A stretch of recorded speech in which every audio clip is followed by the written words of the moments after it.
Today, I also want to talk to you all who say, Tasha, I know what my purpose is, but you may have even stepped out there. You may have even given it a go. You may be in the middle of it right now, but you feel like there's been so much resistance. You feel like there's been so much that you didn't bargain for. You thought that it was going to be the fairy tale. I know what I'm supposed to do when you set out to do it. And then all of a sudden, life started happening all around you.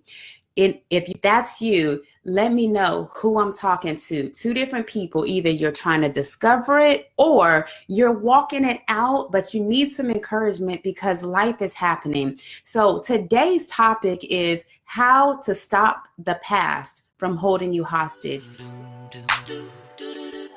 And y'all, when I read this book, I was like, oh my gosh, this woman has been stalking my life. Because I'm serious, everything in there, I was like, she gets me. She actually gets me.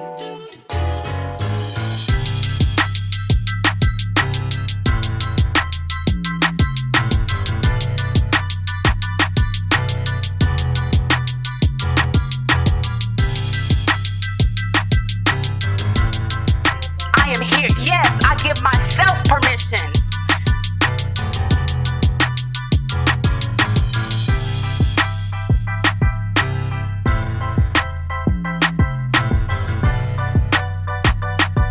Let's face it. Sometimes the past has this invisible cord that literally, when we feel like we're making 2 steps or 3 steps forward, there's this invisible rope trying to yank us back. And then we wonder, what in the world is going on? How in the world did I get here? Or why am I facing so much resistance just trying to live my life? Is that you? Anybody in here already relating to what I'm saying today?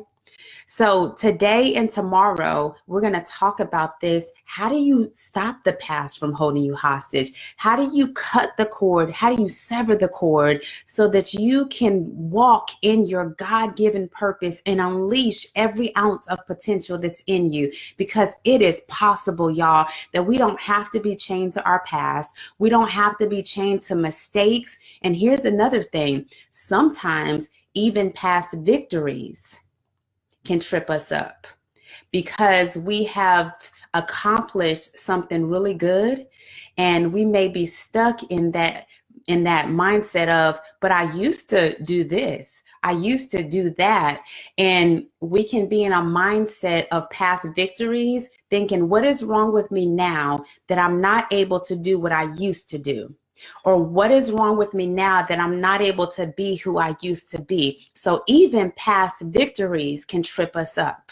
So if this is you, again, you're in that place of trying to discover your purpose, or you just need encouragement along the way, you're in the right place. And I would love if you would share this out with any of your friends who need this. So are y'all ready to learn how to stop the past from holding you hostage? Today, we're going in a different direction.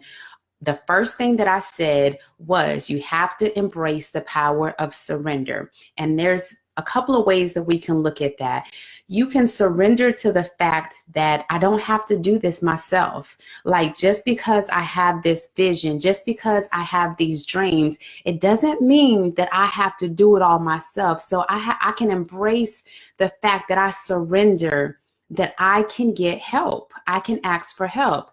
Another thing is just embrace the power of surrendering to the fact of, I surrender, God, to say that I accept this assignment that you've given me. I accept the call. I accept that you want to use me. I accept that. So let me repeat what I just said.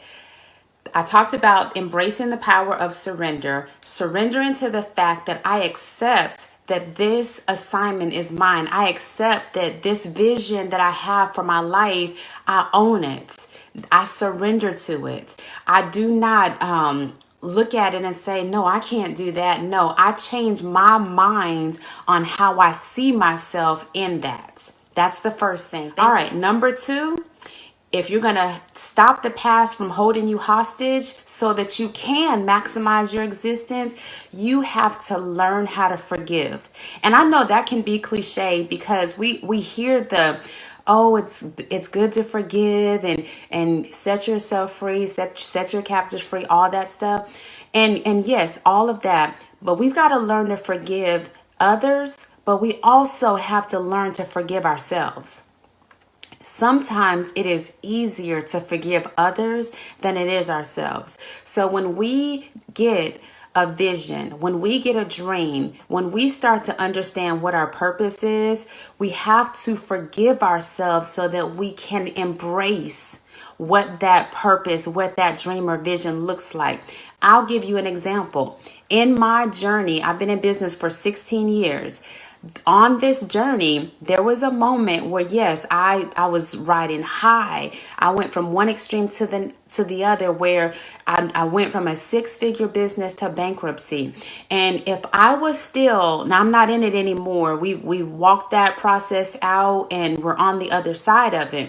But what if when I start to uncover what my purpose is, what if when I start to discover that these are dreams, visions in me, what if I started to basically talk myself out of it because I was still holding myself hostage to the mistakes of my past? And what if I talked myself out of it and said, I don't qualify for this because of what I've been through, or surely somebody else could do this better than I could. In other words, I had unforgiveness towards myself. It would affect how I showed up for my clients. It would it would affect how I showed up in my speaking engagements. It would show up in how I presented my business. Now, this is beyond, like, we all have typical nerves. We all have, times that we just have to talk ourselves into things. But I'm talking about the paralyzing kind of fear that we will talk ourselves out of something because we don't think we're qualified for it because of mistakes that we've made in the past. So what I'm saying, number 2, is you have to learn to forgive yourself. You have to let yourself off the hook. You've got to know that what happened in the past, it's in the past. It cannot hold anything over you if you don't allow it. It cannot. So that's number 2, is you've got to forgive yourself just as much as you forgive everybody else. Okay. Number 3 is you've got to be a giver and don't always take. Now, let me reference that. I'm a recovering people pleaser too. So in this sense, when I say be a giver, I'm not saying it in an unhealthy way. I'm not saying be a giver to the detriment of yourself to where it's toxic and it's unhealthy. What I'm saying is, in this context, being a giver could mean giving hope to other people. Being a giver could mean giving encouragement to other people. Do you see the difference? I'm trying to keep this healthy here. So one of the things that I noticed in my court reporting business, which that business is 16 years old, one of the things that I noticed about my business is the law of sowing and reaping. My business grew by word of mouth. It wasn't the traditional marketing itself that caused my business to grow. I believe it was the law of sowing and reaping, which says when you pour into others, that same thing will be poured back into you. And even the scripture says, good measure, pressed down, shaken together, and running over. And when you pour out into others, it may not necessarily come back to you in the same vessels that you poured into. So one of the things that I always vowed to do in my business was to provide opportunities for others. So in that particular business, I had subcontractors. I think I got up to 20 subcontractors in that business. I knew that I wanted to provide opportunities for women who wanted to stay at home, who were mothers, who wanted to provide income for their families. So I got really good at my business so much to where I was able to outsource the overflow and provide opportunities for other people. I believe that doing that caused me to be a magnet for opportunities. So I never ran out of business. Even in the darkest times of my business, business was always a constant. Okay, so that last point that I said is you have to be a giver and not just be a taker, because here's the thing. When you have a taker mentality, you have an entitlement mentality, and you think that everything is supposed to be given to you. You think that when you walk into a room that everybody is supposed to come to you, everything is supposed to be given to you, and that's simply not always the case. Okay, so the next one I would say in how to stop the past from holding you hostage is you have to treat everyone with respect, regardless of their title or their position. This is something that I learned on how to maximize my existence, is learn how to treat other people right. I'll give you an example of this. When I was at Conquer Conference this past weekend, I actually had somebody point this out to me. When I was at my table, and whether it was signing a book or just engaging with people who wanted to come and say, "Oh, you inspired me," or "Thank you," I would be standing there talking to someone, and then all of a sudden there would be somebody else that would come up while I was talking to somebody else, and they were trying to talk to me as well. So what I was mindful of is that the person that I was already talking to, I may do something like put my hands on them to signal to them, don't go anywhere, to let them know that I want to include you as well. And it was the little thing that I wanted them to know, you are important. And I'm not just here just trying to sell books. I'm not here just trying to be a celebrity. I am here to add value to people. And one of the ladies that was helping me, she basically said, wow, that was cool how you do that, how you are able to make people feel important and take time for people with all these people that are coming. And I'm not lying, y'all, there was a lot of people. I think that Saturday, we went, I don't even think I had a break. We were there at 8 o'clock and we left probably about 5 something. And my only break, I think I had one sunship. I had time to eat a sunship because I was going from MC to breakout session to table, back to breakout session to the stage. And I just wanted to be mindful of that because I don't ever want to get to the point where I feel like I've arrived. I don't ever want to get to the point where I feel like people are beneath me. I always want to give people value because I remember what it was like to be the one that was ignored. I remember what it was like to be the one that was overlooked or pushed aside because somebody else was important. And I want to vow for myself that I'm going to treat everybody right. I don't care if I become a New York Times bestselling author. I don't care if my name is in lights or whatever. I'm always going to treat people right because at the end of the day, it matters. It matters. That's what keeps me connected, and I pray always keeps me humble. The next thing is, how do you stop the past from holding you hostage? Is you've got to learn to speak positive, life-giving words over yourself. Let me say that again. You have to learn to speak positive, life-giving words over yourself. This can actually be in conjunction with the whole forgive yourself. It matters. This is what I always say. The two most important people that have the say-so in your life are you and God. It matters what God says about you. And we talked about this on the first day on Monday, but it also matters what you say about you. Because if you are walking around calling yourself stupid, dumb, inadequate, a failure, if you are walking around saying of yourself, I am never going to get this right. Or if you're saying, I'm not qualified, or whatever the negative talk looks like for you. If you're constantly saying that about yourself, it didn't start out of your mouth. It started in your heart. And what you say out of your mouth is what is an overflow of what's in your heart and in here in your mind. So what you've got to do is you've got to reprogram how you see yourself. Did y'all hear me? You've got to reprogram how you see yourself, because if you see yourself as a failure, you're going to call yourself a failure. Again, it's not going to start here. This is just the overflow, what you speak.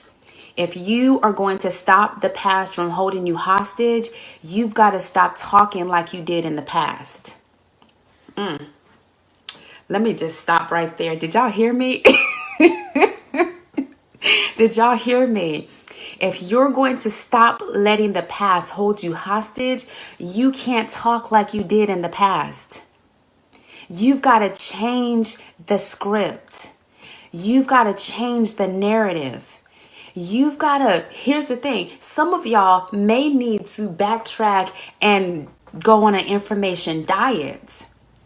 And stop the overload. That wasn't an extra point. I'm still on this same point about speaking positive, life-giving words over yourself. But some of y'all may need to go on an information diet where you decrease the amount of information that's coming in. Or you may need to have certain times that you scroll on Facebook or Instagram or whatever it looks like, so that you're not comparing yourself to other people. And you're speaking more positive about other people than you are about yourself. It matters what God says about you, and it matters what you say about you. And the moment that you start speaking positive, life-giving words over yourself, again, it's got to be a heart change and a mindset change. That is going to start creating, your words are going to start creating your environment. If you're constantly negative, guess what you're going to have? You're going to have a negative environment. And can I be honest? You're going to start attracting negative people around you. I know that's like an ouch. So when you look at your friends, when you look at your circle of people that you have around you, there's a common thread in that. I would just take inventory.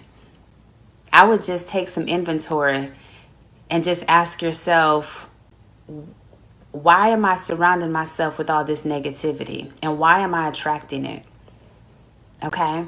So I talked about five things, and I'm going to go back and see if y'all have any questions. Let me recap these things. Okay. So the first one was, you've got to embrace the power of surrender. I surrender, God, to who you are calling me to be. I surrender to the assignment. I accept the assignment. I accept that you have called me, Tasha, and you can replace your name. I surrender to the fact that I don't have to do this by myself. I don't have to suffer in silence. I don't have to carry this load or this burden by myself. I embrace the power of what surrendering looks like.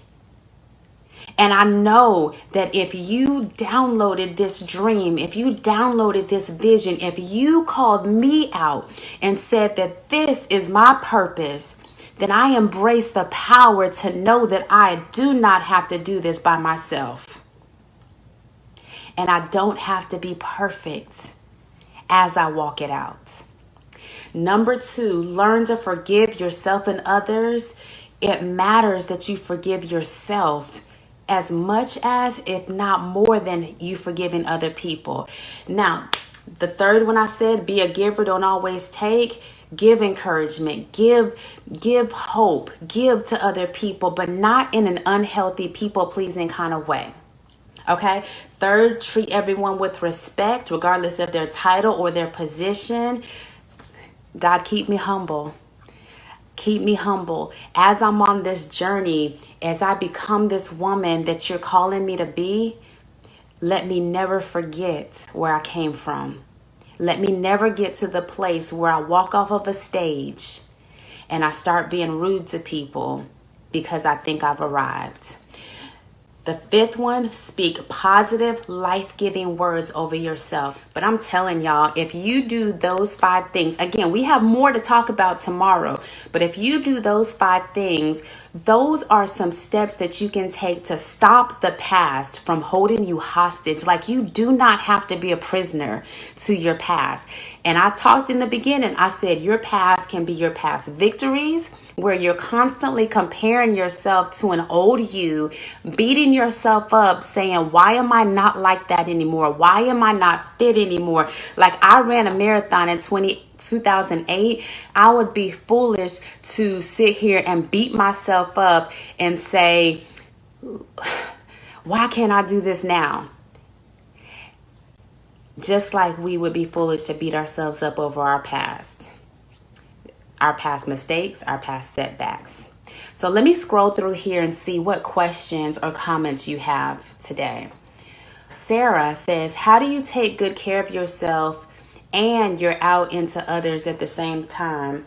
Let me make sure I understand this, Sarah. You're saying, how do you take care of yourself and pour out to others? I think that's what you're saying, to others at the same time. So for me, Sarah, what I've learned being on the other side of this journey on my freedom path is I will never be without accountability partners. I will never be without a support team. And my support team looks like this. I have coaches and mentors. These are people in front of me. These are people that pour into me. These are people that they can call me out and say, hey, Tasha, you're not walking in your potential, or they can see my blind spots. But I also have accountability partners, and I have multiple accountability partners depending on the situation. I have one accountability partner that she and I are just like really good friends. Our kids hang out together. She'll call me and be like, girl, I don't care what you posted on Facebook. Like, how are you really doing? She checks on me like that, and we can talk real and honest with each other. I have another accountability partner that we're working on our business plans together. And so we check in and we have phone calls. And then I have other accountability partners that it's like an iron sharpens iron relationship. I make sure that these people know the real me at all times. And it's only a handful of people, because I can't have these kind of real conversations with everybody, because everybody may not get me or they may not be able to handle me. So I make sure that I have a solid support team so that when I have people that I'm pouring into, I'm pouring out from the overflow. I am not using the people that I'm pouring into to say, do as I say, not as I do. I'm praying that in what I do, I'm leading by example. And I shared this on Monday. I really feel like that where I am on my journey, that it's in real time. Like, I share authentically and transparency. I share that because I want y'all to see what it's like for a woman who's on the journey. One of the best compliments one of my clients paid to me was, she said this, because I asked a group of people that I mentor, I said, do you want to stay in this group? And if you do, why? And one of them thought about it, and she said, Tasha, I want to stay. She said, you're not somebody who has achieved success, but you're somebody you've achieved purpose. I knew exactly what she meant when she said that, because on this journey that I'm on, I'm not who I used to be, but I'm on the journey going somewhere. And I share because when the explosion happens in my life, y'all are going to have a front row seat for it. So that helped me tremendously. I hope I answered that question for you, Sarah.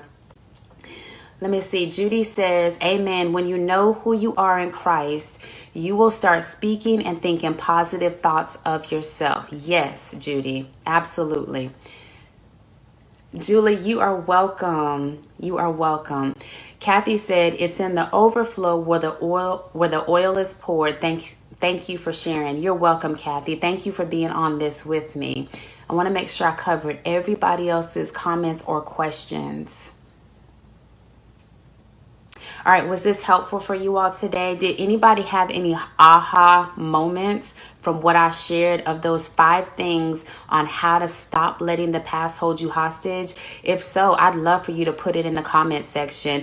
And tomorrow I have 5 more. I'm going to share part 2 on how to stop letting the past hold you hostage, because I believe some of y'all, one of the reasons why this message is resonating with you so much is because it is time for you to maximize your existence. That's going above and beyond the norm. It's getting outside of your comfort zone. It is growing into the woman that God Himself has designed you to be.